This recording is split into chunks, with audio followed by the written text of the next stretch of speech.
ti, terra de montes e de vales, da chuva dos céus beberá as águas.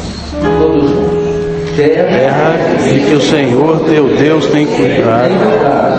Os olhos do Senhor teu Deus estão sobre ela continuamente, desde o princípio até o fim do ano. Glória a Deus. Aleluia. Vamos orar, meus irmãos.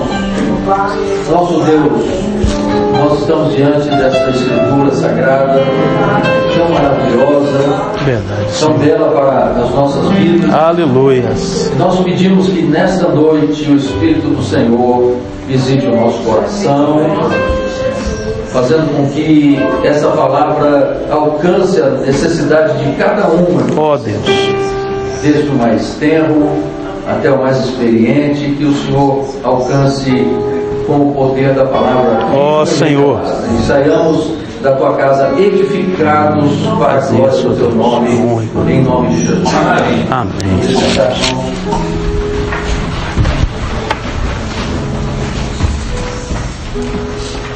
Nós já estamos no meio do mês de novembro. Quando a gente desperta, a gente vê que já estamos muito perto do final do ano, não é verdade?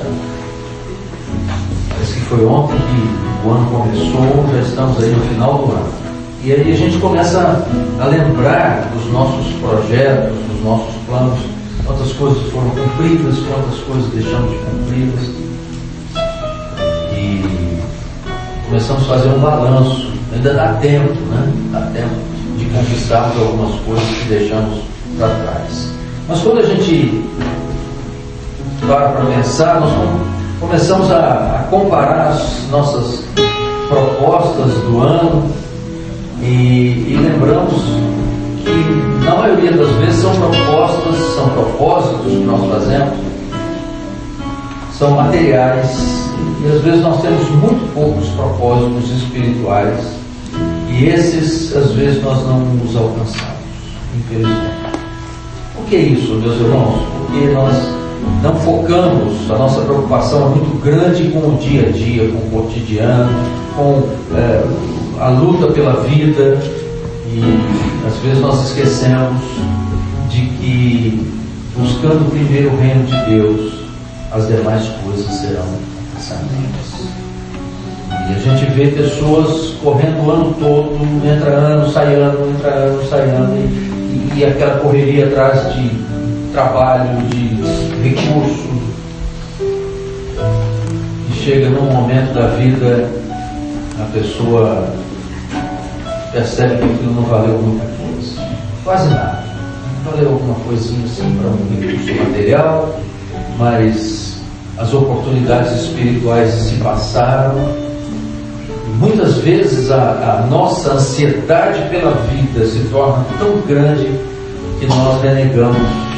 Muitos renegam a fé por conta do excesso das atividades e da prioridade que se dá à vida material. Essa vida material inclui tudo, inclui o trabalho, inclui o preparo escolar, profissional. Claro que nós não devemos abandonar isso. Isso faz parte da nossa vida, faz parte do nosso progresso, mas isso não é prioritário. Nós que estamos aqui, eu creio que todos, se não a maioria, conhecemos um Deus que supre todas as nossas necessidades. Eu me lembro muito bem daquela parábola que Jesus contou por aquele homem que trabalhou a vida inteira e construiu um celeiro, e depois construía outro, e depois outro, e outro, e outro. De repente ele disse: agora eu vou me aposentar, agora vou descansar. E o Senhor disse assim: louco,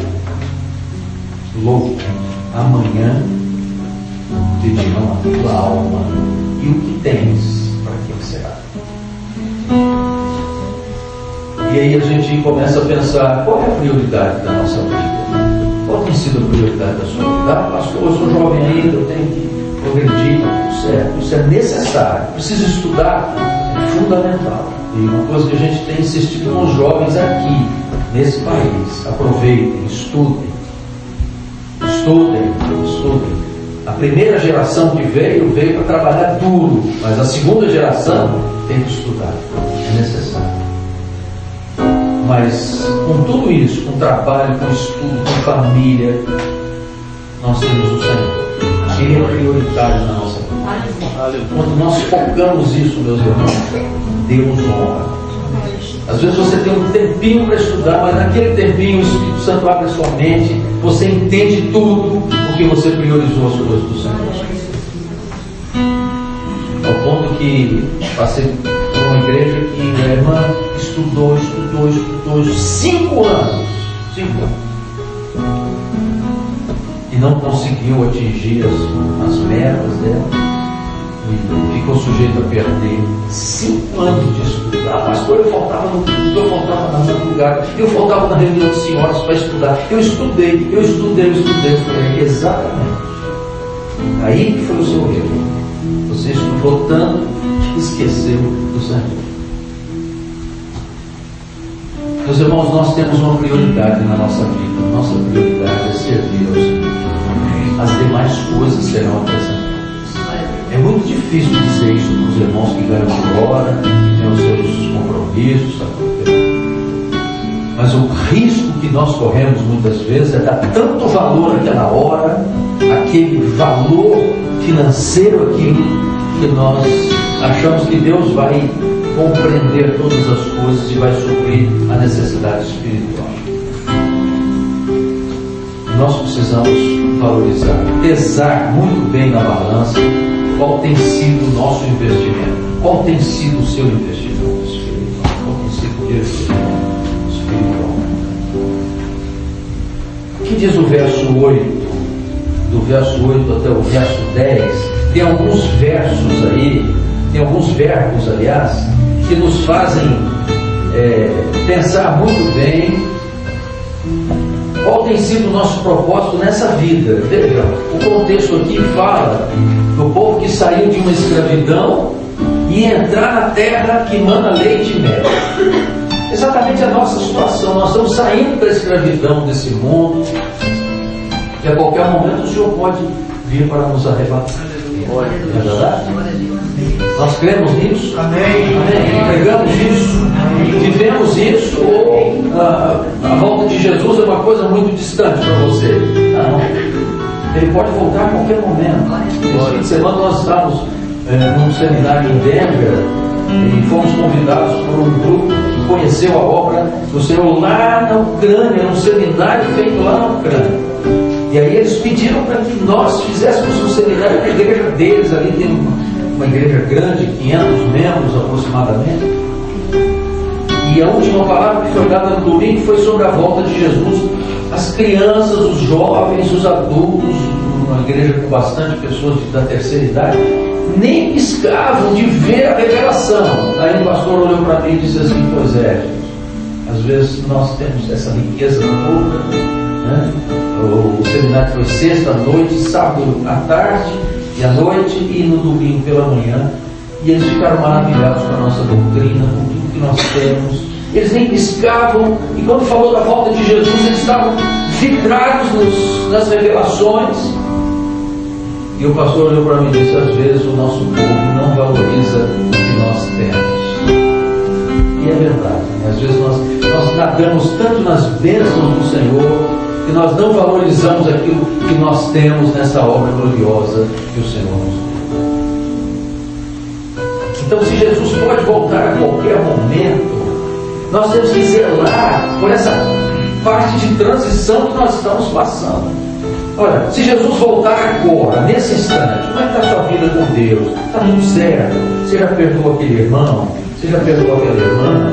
Você já está acertado com Deus? Como é que está o seu testemunho aí fora? Como é que estão as suas contas? Como é que está a sua vida de comunhão com Deus? Você sozinho lá dentro, o caráter do seu, como é que está isso? Meus irmãos, isso vai mudar na hora do arrebatamento, na hora do juízo de Deus. Não dá. Eu tenho um irmão lá no Brasil que dizia assim, não um irmão carnal, mas um irmão na fé, ele dizia assim: olha, eu não consegui ir na igreja eu não estou conseguindo ir nos cultos, minha vida devocional com Deus não está muito bem, mas eu vou trabalhar no jardim da igreja, eu vou limpar a igreja, eu vou fazer tudo isso para compensar aquilo que eu não estou fazendo espiritualmente. Eu disse, não faça isso, não faça isso. Deus não precisa do seu trabalho dessa maneira. A Bíblia diz, filho meu, dá-me o teu coração. É o nosso coração que Deus quer. Ele não quer simplesmente o nosso trabalho é desprezado por Ele se a nossa vida não estiver bem. É o que Ele diz.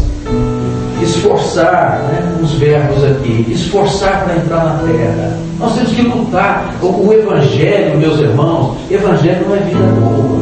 Evangelho não é prosperidade que estão pregando aí. Você faz isso, eu te dou aquilo. Você dá tanto que eu te dou, Tanto você me dá o seu fusquinha que eu vou te dar uma Ferrari. Essa teologia de prosperidade, isso não atinge. A Bíblia diz que com muita luta, com muito esforço, nós vamos entrar no reino dos céus. Então o Evangelho é isso que nós estamos passando. É isso que nós passamos no dia de hoje. É sofrimento, é luta, é trânsito, é enfermidade, é luta em casa, é dificuldade. Mas você está aqui. Você está se esforçando para vir à casa do Senhor. Porque o Evangelho é isso. O Senhor Jesus diz, não vim trazer paz, eu vim trazer espada. Ou seja, é luta, é você com a espada cinta todo dia. Então o texto diz assim, esforçai-vos, está aqui. Estão com a Bíblia aberta? Estão com a Bíblia aberta? Então guardai os mandamentos, Tem que guardar os mandamentos. A Bíblia tem que ser vivida na sua integridade. Eu estava falando com alguns irmãos outro dia. Há elementos da vida cristã, da vida de crente, que nós temos que ter em nós. É o perdão, é a compreensão, é o amor ao próximo, é o respeito. São coisas que fazem parte. Então guardar os mandamentos. Quem está faltando muitas vezes para essas pessoas? Lê a Bíblia, lê a palavra. Então guardar os mandamentos, como é que você vai guardar se você não lê a palavra? Então não é só falar em língua estranha, glorificar, bater palma. É isso. A Bíblia tem certos princípios que, se nós não estivermos nele, não adianta você fazer de tudo aqui na igreja. Não adianta isso. Se você não tem o mínimo de respeito aos mandamentos do Senhor, amar o próximo como a si mesmo, amar a Deus sobre todas as coisas. Entendeu, meus irmãos? São coisas que são elementares da vida de um servo de Deus. Se nós não fizermos isso, não adianta. Tudo que você fizer vai ser queimado. É madeira, feno e palha. Não entra no galardão. Talvez você até seja salvo. Quem sabe? Talvez até. Mas a nossa obra tem que permanecer. Então, nós queremos entrar na terra prometida. Eu quero entrar no céu. Eu preciso.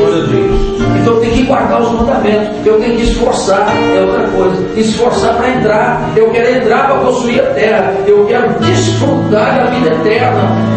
A vida que passa muito rápido.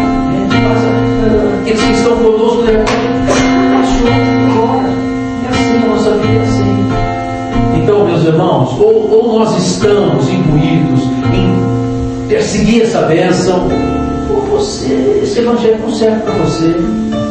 Você quer um evangelho de conformidade, de conformismo, de só receber, esse evangelho não serve para você, não serve para mim também. Mas o evangelho que Deus me chamou é diferente. É aquele que eu tenho que estar na madrugada, é aquele que eu tenho que estar lendo a palavra, é aquele que eu tenho que resistir às lutas da carne, é aquele que eu tenho que dizer não quando eu quero dizer sim. Quer entrar na terra? Eu quero entrar na terra. Nós queremos entrar na terra, nós viveremos juntos na eternidade. Mas nós temos que lutar. Então, é isso. Agora, vejam só, leiam o verso 10 comigo, todos juntos. Estão atentos, irmãos? Amém? Estão atentos ou está cansativo? Eu não estou preocupado se está cansativo. Eu vou continuar, viu? Então vamos ler o verso 10 comigo. Porque a terra que entras a possuir não é a terra de onde saíste.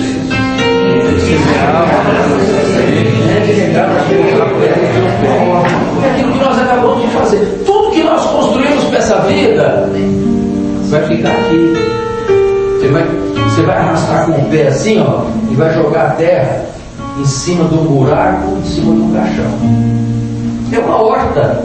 O que é a horta? A horta é igual a vinha? Não, a horta é temporária, é tudo temporário. Ah, mas e a minha poupança, e o meu dinheiro, e as construções, tudo vai ficar. Né?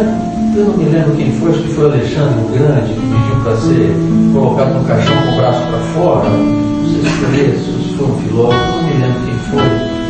E aí, por quê? Enquanto você morrer, você quer? Ele falou, olha, porque não vou levar nada dessa vida. Você vai levar alguma coisa? O que você vai levar? Você vai levar o que você investiu para outra vida eterna, né? Porque aqui é o Egito. Aqui é o Egito. A terra que estáveis é de escravidão. É essa terra que nós estamos aqui. Nós saímos do mundo, meus irmãos, não somos mais escravos do mundo, mas às vezes nós temos saudades das panelas do Egito, não é isso? Das coisas, das panelas de carne. O povo de Israel era assim. Ele estava olhando para a terra prometida, o destino era a terra prometida, mas eles, que saudade das panelas de carne. O Senhor mandou carne para eles compromissos, até eles jogarem fora do corpo, vomitarem, de tanto que o Senhor mostrou que a carne para nada provém. Então, meus irmãos, tudo nessa vida é passageiro. O que fica é o nosso investimento para a eternidade. Que coisa maravilhosa. Verso 11 diz: mas a terra que passais a possuir, e aí você começa a olhar lá para a eternidade. Fala, não, a terra que passais a possuir é de montes e vales. Montes e vales. Mas nós já começamos a viver essa terra aqui. Nós já começamos a desfrutar dessa bênção aqui. Por que montes? Por que montes? Porque o monte nos fala do lugar da bênção. É o lugar da busca, é o lugar que Jesus se revelou, é o lugar que Jesus se transformou, é o lugar que ele buscou, o lugar que Moisés, né, buscou o Senhor lá no Sinai, é o monte em que Elias fez descer fogo do céu. Então são coisas que nos fazem levar a um momento de busca, de entrega, de dizer, Senhor, eu quero estar no monte. Não é no monte físico, é no monte de oração, é no monte de entrega. É um lugar onde você vai orar ao Senhor, vai andar um pouco mais, vai ler mais a palavra, vai dizer, Senhor, onde é? Vai sondar mais o seu coração. Onde é que eu estou errando, Senhor? Onde é que eu preciso me colocar mais na tua presença? É o lugar da bênção. O monte é o lugar onde Deus vai falar, você vai ouvir, vai se quebrantar. Mas é a terra de vales também. O Senhor está nos preparando para a eternidade. Então não é só bênção, tem prova também. Então nós estamos possuindo a terra, nós estamos caminhando em direção à terra. Você está preparado a ser provado? Para ser provado? Ou não? Ou na prova você lamenta, briga com Deus?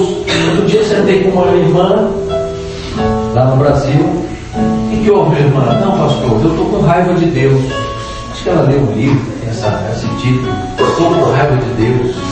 Briguei com Deus. Eu falei, é mesmo? Olha, minha irmã, você vai perder essa vida. Você vai perder essa vida. Briguei com Deus. Então, meus irmãos, nós precisamos buscar o Senhor no sentido de entregarmos ao Senhor os nossos anseios. É luta, temos luta, temos. Senhor, qual é a lição que o Senhor quer me dar nessa prova? Deus cuida de nós, sabia?